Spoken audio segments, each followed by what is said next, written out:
Hello friends, Anika classes में आप सभी का स्वागत है। फ्रेंड्स, हम जो अब कर रहे हैं भक्ति काल में अपना जो टॉपिक शुरू कर रहे हैं वो है हमारा राम काव्य।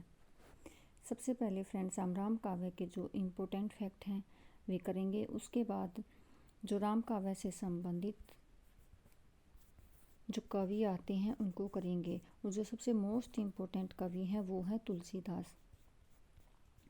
तुलसीदास को हम फ्रेंड्स एक अलग क्लास में करेंगे, इसके लिए एक स्पेशल से अलग से वीडियो होगी उसमें करेंगे, क्योंकि उससे बहुत सारे क्वेश्चन ऐसे हैं जो बनते हैं, उनकी रचनाएं हैं, तुलसीदास का जन्म स्थान जो भी है सब कुछ हम क्या है एक अलग वीडियो में करेंगे। आज हम जो करेंगे राम काव्य से संबंधित जितने भी कवि हैं क्या उनसे संबंधित क्या क्या बातें हैं सारी आज हम करेंगे।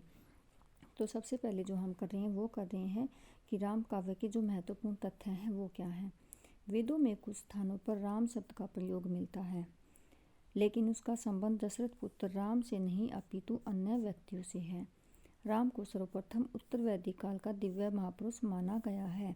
क्या माना गया? राम को सर्वप्रथम उत्तर वैदिक काल का दिव्य महापुरुष माना गया है। विष्णु पुराण में वायु पुराण में विष्णु के अवतारों में राम की गणना हुई है। वाल्मीकि रामायण को आदि काव्य मानकर राम कथा का मूल स्रोत स्वीकार किया गया। किसको मानकर किया गया है? वाल्मीकि रामायण को। वाल्मीकि रामायण का रचना काल बुद्ध से पहले माना गया है। ये इम्पोर्टेंट है। वाल्मीकि रामायण का जो रचना काल है वो किससे पहले माना गया है? बुद्ध से पहले माना गया है, क्योंकि इसमें बुद्ध का क्या है उल्लेख नहीं है। रविंद्रनाथ टैगोर ने लिखा है वाल्मीकि ने सर्वप्रथम नर काव्य का प्रवर्तन किया है। ये भी इम्पोर्टेंट है। वाल्मीकि रामायण में के राम विष्णु के अवतार नहीं केवल मनुष्य हैं, धीरोदात्त नायक हैं। ये भी इम्पोर्टेंट है कि जो वाल्मीकि रामायण के राम है वो क्या है, इसमें विष्णु के अवतार नहीं माना गया है, उसमें क्या माना गया? राम को एक मनुष्य माना गया है, वो भी क्या है? धीरोदात्त नायक है। महाभारत में अनेक स्थलों पर विभिन्न प्रसंग जैसे अरण्यक, द्रोण, शांति आदि पर्वों में वाल्मीकि रामायण की क्या है कथा है। इनमें क्या कही गई है? वाल्मीकि रामायण की कथा कहाँ कही गई है? किसमें? महाभारत के अनेक स्थानों पर कही गई हैं। और वे अनेक स्थान कौन कौन से हैं?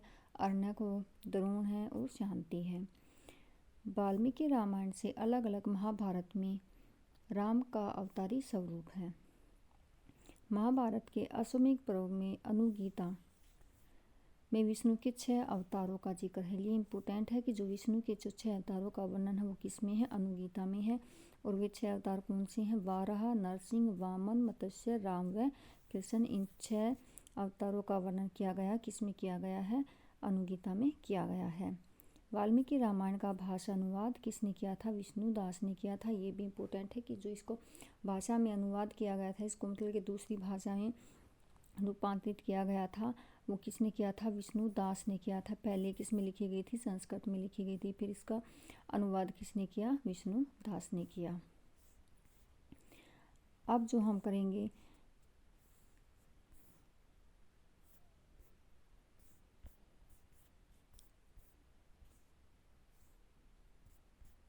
यहाँ पे राम काव्य धारा की जो विशेषताएं हैं अब हम उनको करेंगे। देखो, पहले तो आती हैं भावगत विशेषता, यानी कि इससे क्या क्या संबंधित होता है।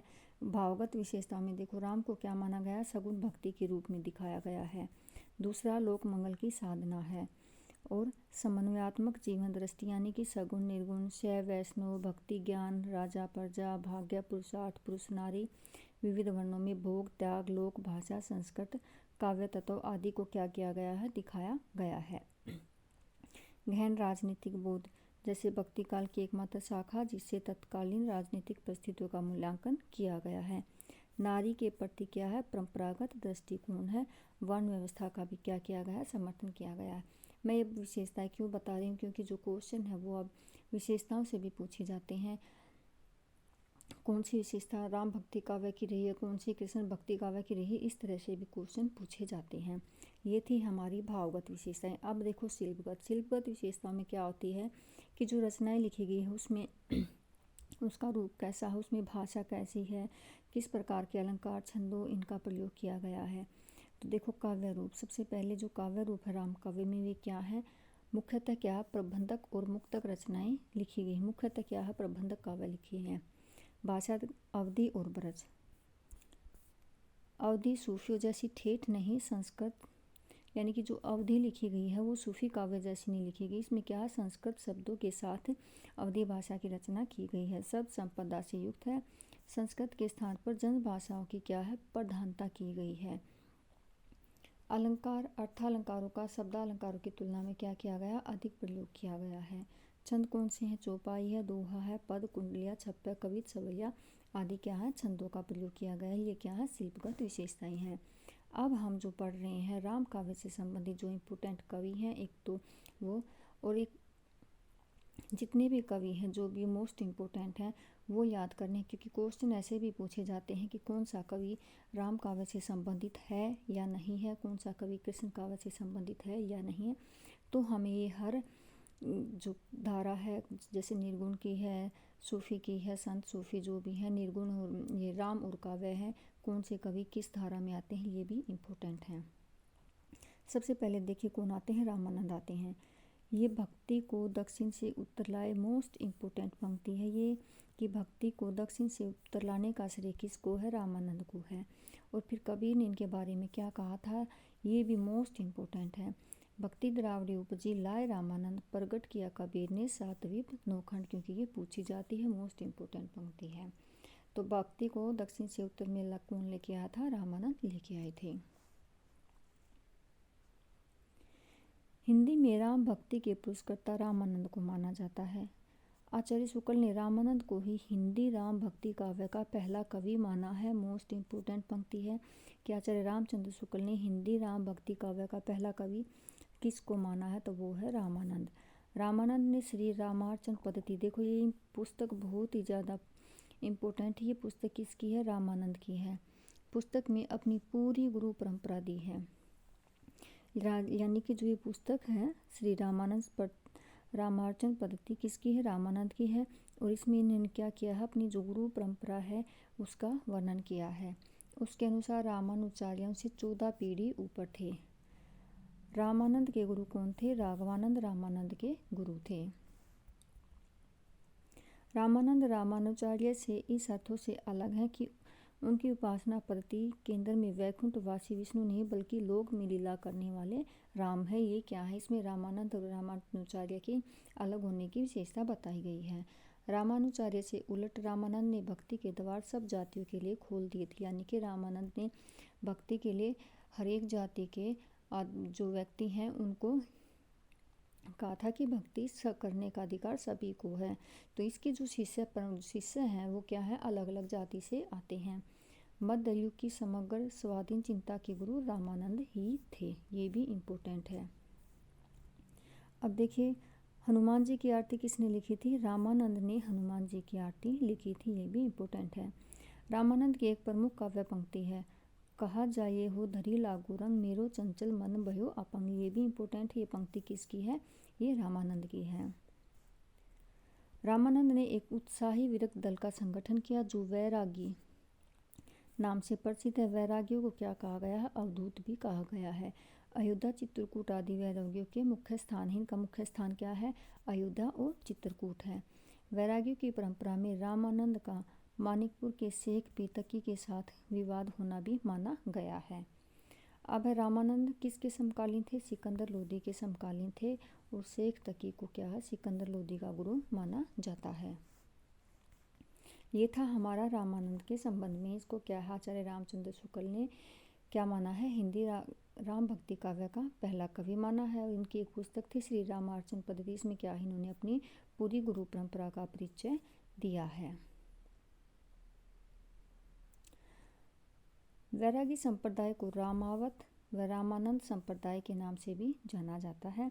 रामानंद संप्रदाय की गद्दी ये इम्पोर्टेंट है, कहाँ पर है, ये गलता में है। और गलता कहाँ पर है, जयपुर राजस्थान में है।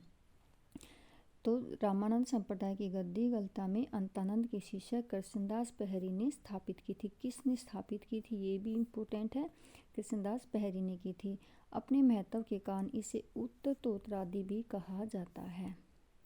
पहले गलता की गद्दी नाथ पंथियों पर अधिकार था, लेकिन बाद में क्या है, कृष्णदास पहरी ने इसको रामानंद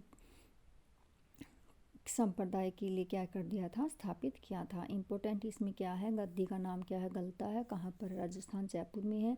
किसने स्थापित की थी, कृष्णदास पहरी ने की थी। इसमें फिर इसको नाम क्या रखा गया था, उत्तर तोतादरी, बाद में इसका नाम रखा गया था। ये सारी बातें मोस्ट इम्पोर्टेंट हैं। अब देखिए रामानंद के शिष्य कौन कौन थे, किस विद्वान ने रामानंद के शिष्य कौन से माने हैं। देखिए सबसे पहले पढ़ेंगे हम आचार्य रामचंद्र शुक्ल के अनुसार, और ये जो लिखे लिए गए हैं ये कहाँ है, भक्तमाल में है।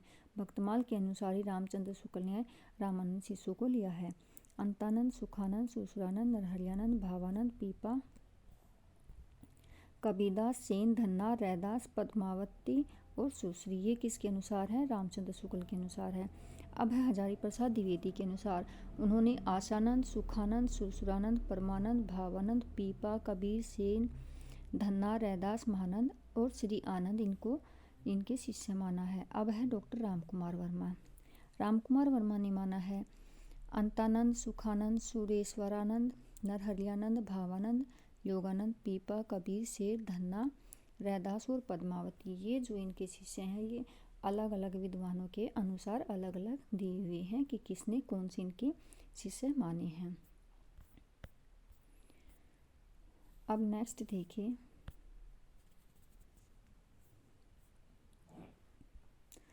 पयहारी। पयहारी कौन थे, कृष्णदास पयहारी, जिन्होंने गलता में गद्दी को क्या किया, गद्दी जो गलता थी वो क्या थी, स्थापित की थी गलदा में रामानंद की। पयहारी की शिष्य परंपरा में अगरदास, वकीलदास, ये क्या है, शिष्य हैं, महत्वपूर्ण है। पयहारी की शिष्य परंपरा में योग साधना का भी क्या है, समावेश हुआ है। कीलदास की प्रवृत्ति राम भक्ति के साथ ही योगाभ्यास की ओर भी है। इसमें रामानंद की वैरागी परंपरा में तपसी शाखा का उदय हुआ है। कीलदास के बाद तपसी शाखा को कीलदास के शिष्य द्वारकादास, अब कीलदास के शिष्य कौन है, द्वारकादास ने पल्लवित की थी। द्वारकादास के संबंध में भक्तमाल में लिखा है, ये इम्पोर्टेंट है कि जो द्वारकादास इसके संबंध में भक्तमाल में क्या लिखा है, अष्टांग योग तन त्यागियो द्वारकादास जानो दुनिया। अब रामानंद के प्रमुख ग्रंथ कौन से हैं, और जो ये ग्रंथ है किसके अनुसार माने गए हैं, आचार्य रामचंद्र शुक्ल के अनुसार माने गए हैं। वैष्णव मताज भास्कर, श्री रामार्चन पद्धति अभी हमने पढ़ा था, योग चिंतामणि, राम रक्षस रोस्त और आनंद भाष्य हैं। आचार्य रामचंद्र शुक्ल ने वैष्णव मताज भास्कर और श्री रामार्चन पद्धति दोनों क्या थे, ये संस्कृत के थे, दोनों को ही क्या है, रामानंद की प्रमाणिक रचनाएं मानी हैं। इन दो रचनाओं को इन आचार्य रामचंद्र शुक्ल ने क्या है, प्रमाणिक माना है। और साथ में ही इन्होंने हिंदी के 2-3 विनय व स्तुति के पदों में क्या है उनका माना है कि हिंदी के 2-3 विनय व स्तुति के जो पद रामानंद ने लिखे थे वे भी आचार्य रामचंद्र शुक्ल ने रामानंद के माने हैं। वैष्णव मताज भास्कर में रामानंद के शिष्य सुरसुरानंद ने 9 प्रश्न किए, जिनके उत्तर राम तारक मंत्र की विस्तृत व्याख्या, तत्वोपदेश, अहिंसा का महत्व, प्रपत्ति, वैष्णवन की दिनचर्या, षोडशोपचार पूजन आदि का विषय है। ये इम्पोर्टेंट है कि जो वैष्णव मताज भास्कर है इसमें रामानंद के किस शिष्य ने प्रश्न किए थे, या फिर यह पूछा जा सकता कि रामानंद के शिष्य सुसुरानंद है उसने कितने प्रश्न किए थे, और उसके जो उत्तर हैं वो किसके द्वारा विस्तृत व्याख्या है, राम तारक मंत्र की विस्तृत व्याख्या है। ये इम्पोर्टेंट है। तुलसी पूर्व हिंदी राम काव्य से संबंधित जैन मुनियों की रचनाएं उल्लेखनीय हैं, यानी कि तुलसीदास से की रचना से पहले भी राम काव्य लिखे गए थे, वे कौन कौन से हैं, मुनि लाव राय की रावण मंदोदरी संवाद, ब्रह्मजिन दास की रामरास और हनुमंत रास। रामानंद ने रस रहस्य द्वारा अपने मूल मंत्र द्वैमंत्र और चरमंत्र को क्या है, नया रूप दिया। अब है नाभादास। नाभादास का जन्म अनुमानत यानी कि अनुमान के द्वारा बताया गया 1570 ईस्वी है। शुक्ल जी ने भक्तमाल का रचना काल संवत 1682 1585 ईस्वी के बाद माना। नाभादास की यह रचना अपनी ऐतिहासिक महत्व रखती है। यह इसकी भाषा क्या है, ब्रज भाषा है। एक तो सिर्फ हमें ये पता होना चाहिए भक्तमाल की इसकी नाभादास की भाषा क्या है, इसकी ब्रज है, और कब लिखी गई थी, 1585 ईस्वी में लिखी गई थी।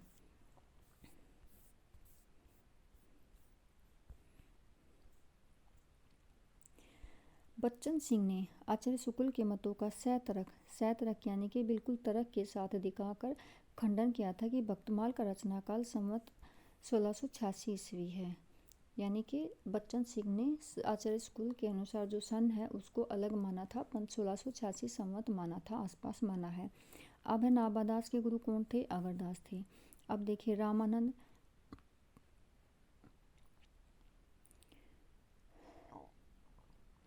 रामानंद, अंतानंद, कृष्णदास, बिहारी, अगरदास और नाभादास, ये क्या है? गुरु शिष्य परंपरा है।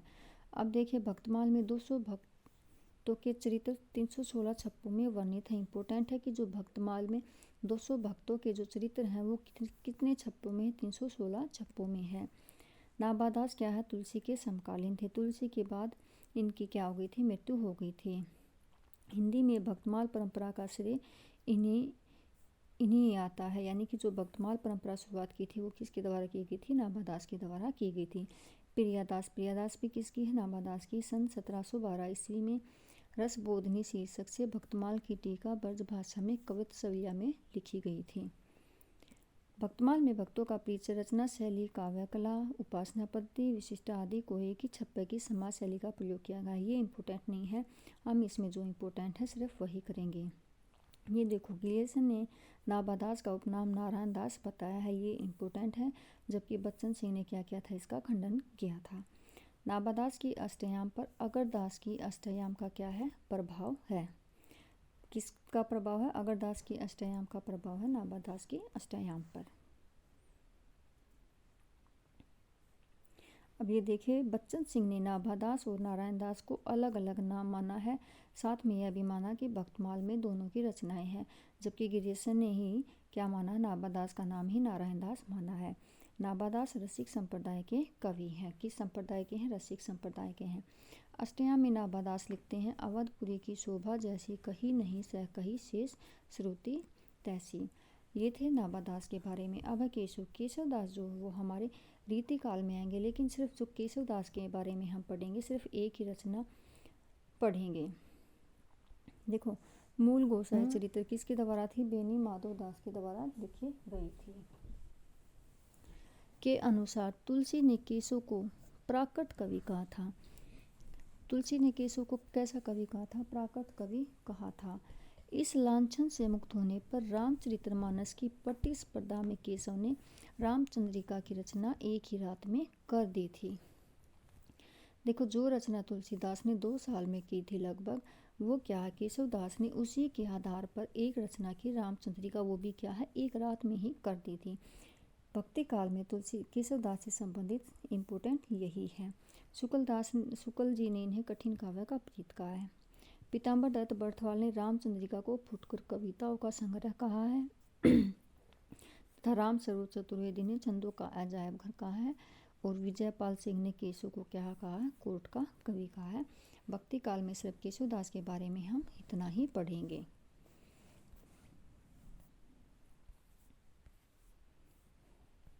अब आगे देखिए भक्ति काल से संबंधित जो अन्य कवि हैं। एक है राम काव्य से संबंधित गुमान कवि ने रामचंद्रिका की प्रतिस्पर्धा में कृष्ण चंद्रिका की रचना की। ये इम्पोर्टेंट है। रामचंद्रिका किसके संदर्भ में की गई थी? रामचरितमानस के। और फिर रामचंद्रिका की प्रतिस्पर्धा में क्या किया गया था? कृष्ण चंद्रिका। किसने? गुमान कवि ने। सेनापति के गुरु हीरामन दीक्षित थे। सेनापति की भाषा ब्रज व प्रिय अलंकार क्या है? श्लेष है। अब इनके बारे में जो कोटेशन कही गई है ये बहुत ही इम्पोर्टेंट है। देखो ये बड़े ही सहृदय कवि थे। ऋतु वर्णन तो इनके जैसा किसी और श्रृंगार कवि ने नहीं किया। ये किसने कहा? आचार्य रामचंद्र शुक्ल ने। लेकिन पूछ ले जाए ये पंक्ति देके कि आचार्य रामचंद्र शुक्ल ने ये किसके बारे में कहा? तो ये सेनापति के बारे में कहा है। सेनापति का वर्णन भी जो क्या है रीति काल में भी हमें मिलेगा। रसिक संप्रदाय, इस संप्रदाय में राम व सीता का श्रृंगारिक चित्रण मिलता है। राम व सीता का श्रृंगारिक चित्रण किस संप्रदाय में है? रसिक संप्रदाय में मिलता है। अब नेक्स्ट है अगरदास।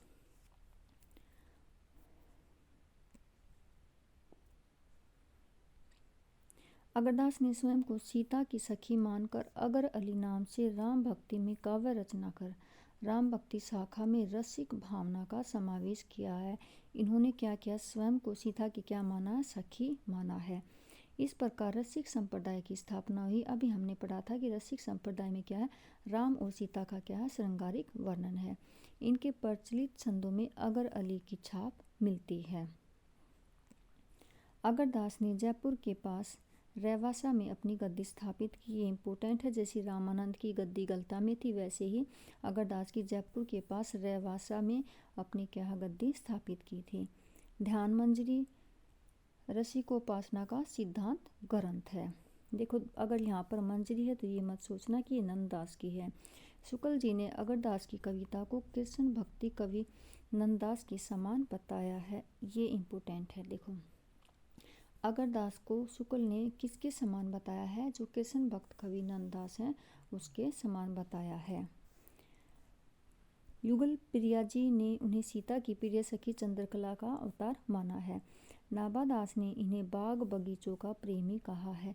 प्रियादास के मतानुसार महाराजा मानसिंह ने उन्हें बाग में ही महाराजा मानसिंह की जो भेंट हुई थी अगरदास से, वो कहाँ पर हुई थी, बाग में ही इनकी क्या हुई थी, भेंट हुई थी। इनकी भाषा क्या है, सरस बरज है। अष्टायम रचना संस्कृत रचना है। अष्टायम अभी हमने पढ़ा था कि जो नाभादास की अष्टायम है उस पर किसका प्रभाव है, अगरदास की अष्टायम का है। अगरदास की रसिक भावना तुलसीदास के समय क्षीण पड़ गई थी, जो कि उनके बाद फिर पनपी।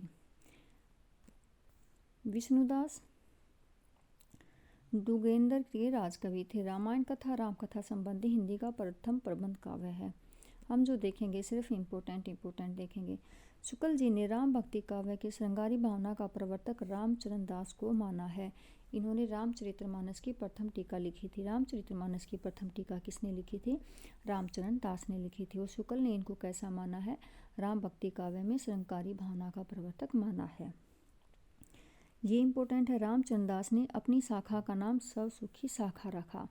इसमें क्या है, पति पत्नी भाव की उपासना रखी गई। स्त्री वेश धारण करके पति लाल साहब से मिलने हेतु 16 श्रृंगार करना, सीता की भावना से पत्नी रूप में दिखाना आदि क्या है, स्वसुखी शाखा के लक्षण बताए गए हैं।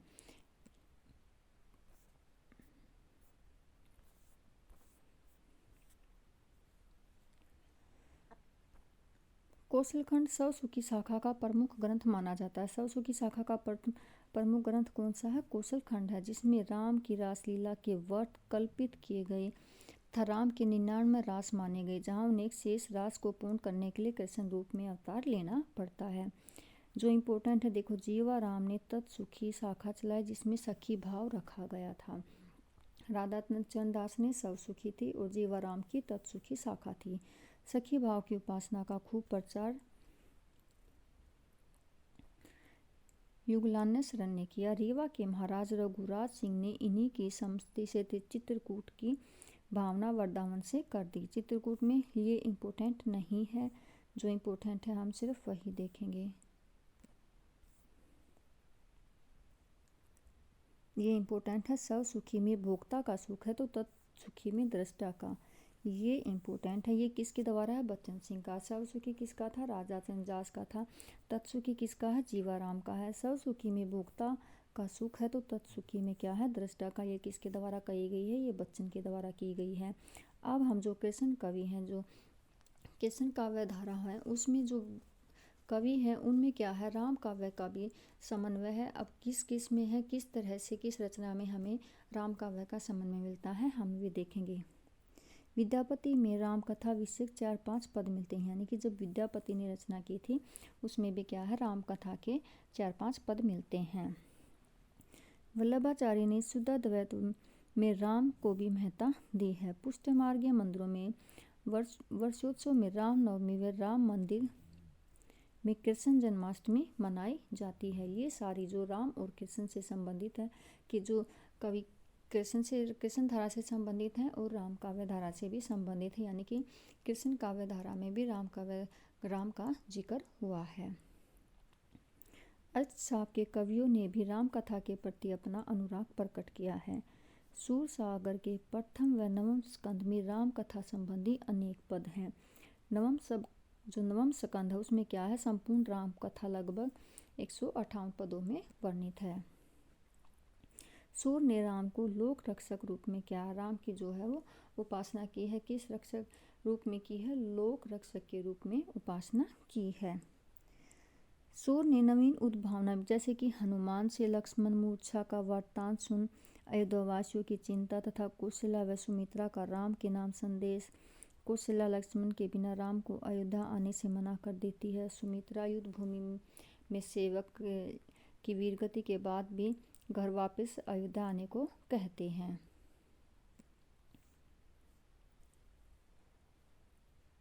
अब इम्पोर्टेंट देखिए इसमें, निम्बार्क संप्रदाय में रसिक शाखा के प्रवर्तक परशुराम देव राम के निर्गुण व सगुण दोनों रूपों के उपासक थे। राधा वल्लभ संप्रदाय के संस्थापक हित हरिवंश व हरिराम व्यास के पिता माधवदास जगन्नाथी ने भी क्या है, राम के पद लिखे थे।